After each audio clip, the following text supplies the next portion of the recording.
Book summary and lessons of Ikigai. क्या आप जानते हो कि जापान के लोगों की एवरेज एज कितनी है? अगर नहीं तो चलो मैं आपको बता देता हूँ।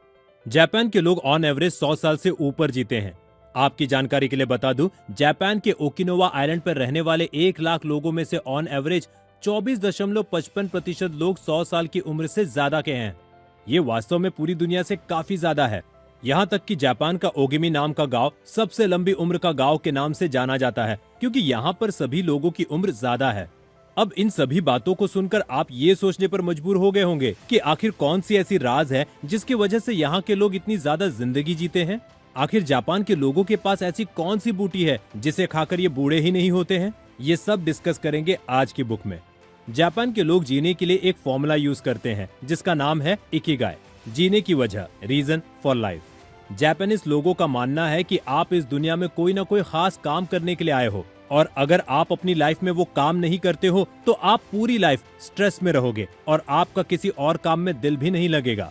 जब आप अपनी लाइफ में कोई ऐसा काम करते हो जिसको करते समय ना तो आपको समय का पता चलता हो और ना ही दुनिया का, आप केवल उस काम में खोए रहते हो, तो यही आपकी इकिगाई है, यानी कि पर्पस ऑफ लाइफ। आप यही काम करने के लिए इस धरती पर आए हो। इकिगाई को इस बुक में एक डायग्राम की मदद से और भी अच्छे तरीके से समझाया गया है। जरा सोचो, आपको क्या करना सबसे अच्छा लगता है, जिस काम को करने में ना तो आपको थकान महसूस होती है और ना आपको भूख प्यास महसूस हो, तो यही है आपका passion, what you love to do. अब वो काम जिसमें आप बेहद परफेक्ट हो और आपकी जगह शायद ही कोई ले पाए, तो ये है आपका profession, what you are good at. अब तीसरा वो काम जिसे करने के लिए आपको पैसे मिल रहे हो, यानी कि आपकी कमाई हो रही हो, तो ये है आपका vocation, what you can be paid for. अब आखिर में वो जिस काम की जरूरत इस दुनिया को भी हो, यानी कि आपके काम करने से दुनिया का भी कुछ भला हो रहा हो, तो ये है आपका mission, what the world needs. अब अगर इन चारों पॉइंट्स को मिला दिया जाए तो बनता है इकिगाई। यानी अगर आप अपने किसी काम में ये सभी चारों बातों को सेटिस्फाई कर दो, तो ये आपकी लाइफ की इकिगाई है। जिस काम को करते समय आप बेहद एंजॉय करते हो, जिसमें आप परफेक्ट भी हो, जो आपको पैसा भी कमा कर दे रहा हो और उसी काम की दुनिया को भी जरूरत हो, तो आपने अपनी लाइफ की इकिगाई ढूंढ ली है। दुनिया में आज जितने भी जाने माने लोग हैं, उन सभी लोगों को अपनी इकिगाई मिल चुकी है। चलो समझाने के लिए एक एग्जाम्पल लेते हैं।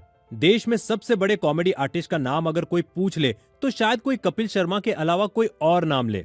कपिल शर्मा को कॉमेडी करना बेहद पसंद है, जिसमें उन्हें आज के समय में शायद ही कोई टक्कर दे पाए। यही कॉमेडी के जरिए वो टीवी पर अपने शोज करके पैसे कमा रहे हैं, और इस कॉमेडी की वजह से आज तक न जाने कितने लोग ठीक भी हुए हैं। क्योंकि आज के समय में लोग टेंशन की वजह से हंसना भूल गए हैं, तो उनकी कॉमेडी डोज की लोगों को जरूरत भी है। तो यही कपिल शर्मा की इकिगाई है। जापान के लोग अपनी इकिगाई खोजकर उसी में जिंदगी जीते हैं और अपनी लाइफ को एंजॉय करते हैं। इकिगाई को ढूंढना लाइफ में बेहद जरूरी है, क्योंकि जब तक आपको अपनी लाइफ की इकिगाई नहीं पता होगी, आप अपनी लाइफ में केवल एक ऐसा काम कर रहे होगे जिसमें ना आपको मजा आएगा और ना ही आपका मन लगेगा। इकिगाई आसानी से नहीं मिलती है, इसके लिए आपको लगातार काम करते रहना होगा। और जिस दिन आपको ऐसा काम मिल गया जिसको करना ना केवल आपको पसंद होगा, आप उसमें परफेक्ट भी होंगे, साथ में पैसे भी कमा कर देगा और उससे दुनिया में भी कुछ इम्पैक्ट पड़ेगा, वही आपकी इकिगाई होगी। उदाहरण के लिए मान लो आपको लिखना बेहद पसंद है और आप इसमें परफेक्ट भी हो। आपने इसको अपना प्रोफेशन बनाया और आपने एक ऐसी बुक लिख डाली जो ना केवल बिकी, साथ में लोगों की जिंदगी पर एक अच्छा असर भी डालने में कामयाब हुई। तो इस तरह आपने अपने प्रोफेशन से पैसे के साथ साथ लोगों की लाइफ भी कुछ हद तक पॉजिटिव तरीके से बदल दी, यानी यही आपकी इकिगाई है। जापानीज लोगों की लंबी उम्र, एक हैप्पी और हेल्दी लाइफ जीने के पीछे कुछ और कारण भी है जो इस बुक में बताया गया है, और इन्हें 7 लेसन्स में डिवाइड किया गया है। पहला, नो रिटायरमेंट। आपको जानकर हैरानी होगी कि जापानीज लोगों की भाषा में रिटायरमेंट जैसी कोई शब्द ही नहीं होता है। वहाँ पर लोग 80-90 की उम्र में भी अच्छे से काम करके अपना पालन पोषण करते हैं। वे अपने काम को करना बेहद पसंद करते हैं और बड़ी ही खुशी से करते हैं, इसलिए ना तो कभी वे थकते हैं और ना ही रिटायर होने जैसा कुछ सोचते हैं। इसलिए आपको भी वही काम करना चाहिए जो करना आपको पसंद हो। रिटायर होने के बाद भी खाली ना बैठे, बल्कि कुछ ऐसा करे जिससे दूसरों की लाइफ पर कुछ अच्छा असर पड़े। दूसरा, focus on single work. Japanese लोग मल्टीटास्किंग जैसे शब्द पर कम ही विश्वास करते हैं। वे एक समय में केवल एक ही काम करना पसंद करते हैं। उनका मानना है, अगर आप एक समय में एक से अधिक काम करते हो तो ना तो आप काम पर फोकस कर पाएंगे और ना ही आप प्रोडक्टिव रह पाएंगे। साथ ही जल्दी में काम किए हुए परफेक्ट भी नहीं होते। और जल्दबाजी और भागदौड़ लाइफ के लिए भी हार्मफुल होती है, जिसकी वजह से केवल स्ट्रेस आता है। इसलिए जल्दबाजी को छोड़ते हुए केवल एक काम पर फोकस रखें। तीसरा, हारा आची बू। जापानीज लोग खाना परोसने से पहले इस टर्म का यूज करते हैं, जिसका मतलब है कि केवल उतना खाएं जो आपके पेट को 80% भरे। यहाँ के लोग कभी भी ओवर ईटिंग नहीं करते हैं। अमेरिका के मुकाबले यहाँ के लोग कम कैलोरी लेते हैं। जापानीज केवल वही खाना खाते हैं जो हेल्दी होता है, इसलिए यहाँ के लोग मोटे होने की बजाय हमेशा फिट और हेल्दी रहते हैं। चौथा, मोरिटा थेरेपी।